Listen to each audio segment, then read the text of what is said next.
दक्ष news, सामान्यांच्या हक्कासाठी नेहमी दक्ष.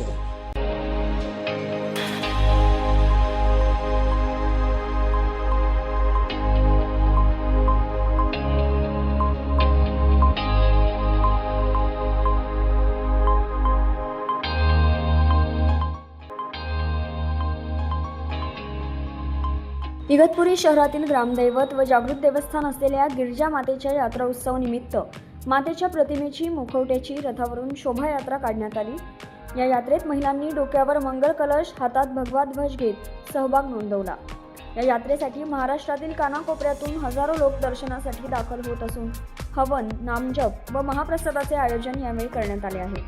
दरम्यान यावेळी देवीच्या जागराने सर्वत्र भक्तिमय वातावरण निर्माण झाले. तसेच मातेच्या जयघोषाने परिसर दुमदुमून गेल्याचं दिसून आलं.